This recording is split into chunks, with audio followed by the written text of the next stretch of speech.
Eagle आइट दर्शकों ने पृष्ठभूमि में शाश्वत 349 घड़ी को देखा है और इसके महत्व के बारे में पूछा है, और मुझे लगता है कि अंततः बीन्स को प्रकट करने का समय आ गया है। एक प्रसिद्ध टेड टॉक में कवि रीव्स ने उन अनगिनत संदर्भों को सूचीबद्ध किया है जिन्हें निर्देशकों, लेखकों, मूर्तिकारों और कई अन्य लोगों ने सुबह 4 बजे अपने जाने के समय के रूप में उपयोग किया है। यह एक ऐसा समय है जो हमें बताता है कि आमतौर पर शांत और शांत रहना चाहिए। अधिकांश के लिए यदि आप सुबह 4 बजे उठ रहे हैं तो आप बहुत जल्दी उठ रहे हैं, और यदि आप सुबह 4 बजे ही प्रवेश कर रहे हैं तो संभवतः आप बहुत देर से पहुंच रहे हैं। सुबह के 4 बजे वह समय है जिसका हम अक्सर उल्लेख करते हैं, जहां लगभग कुछ भी हो सकता है। यह अनंत संभावनाओं का समय है।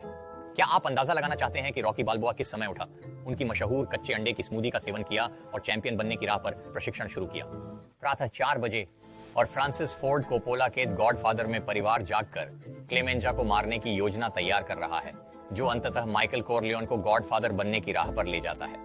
प्रातः 4 बजे वास्तव में एक विशेष निर्णायक समय है।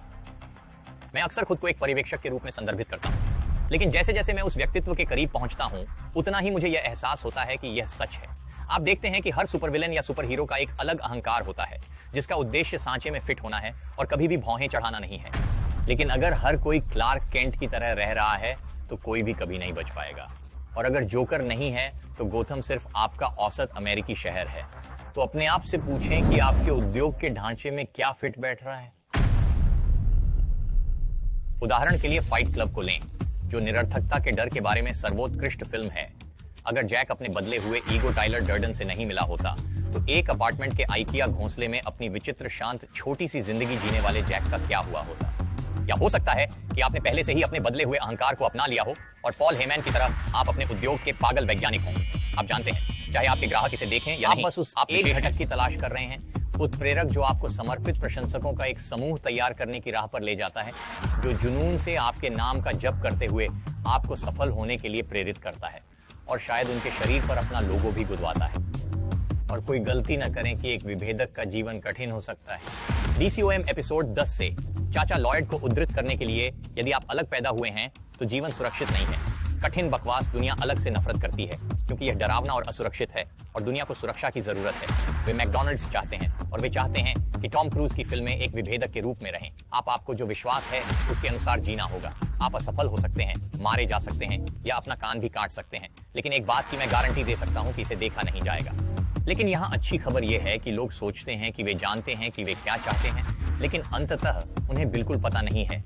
उन्हें बताना एक विभेदक कार्य है। बस Steve jobs, Henry Ford, Rick Rubin से पूछें। और यहाँ तक कि सीनफील्ड के रचनाकारों ने भी अपने सभी विचारों की सार्वभौमिक रूप से तब तक आलोचना की जब तक अंततः वे मानव अस्तित्व के साथ सर्वव्यापी नहीं हो गए। तो क्यों 349 निश्चित रूप से सुबह 4 बजे वास्तव में एक विशेष समय है, लेकिन मेरे लिए हम सभी 3:50 9 बजे जी रहे हैं।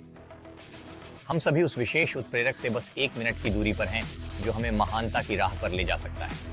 अभी 3:49 है। इसे शुरू करना बहुत जल्दी नहीं है और निश्चित रूप से बहुत देर भी नहीं हुई है। यह अनंत संभावनाओं का समय है। तो अगली बार जब आप रात को जाग रहे हो तो आम लोगों की तरह सोचने से बचें। आप क्या खो रहे हैं या आप क्या खो सकते हैं, इसके बारे में सोचते न रहें, बल्कि अलग तरीके से सोचने का विकल्प चुनें। इस बारे में सोचें कि आप कितना बड़ा हासिल कर सकते हैं। आप जीत सकते हैं, और यदि आप उस आवाज को थोड़ा और सुनेंगे तो क्या होगा जो आपके बदले हुए अहंकार को बयां करती है। आखिरकार आप एक विभेदक हैं। इससे बेहतर क्या हो सकता है?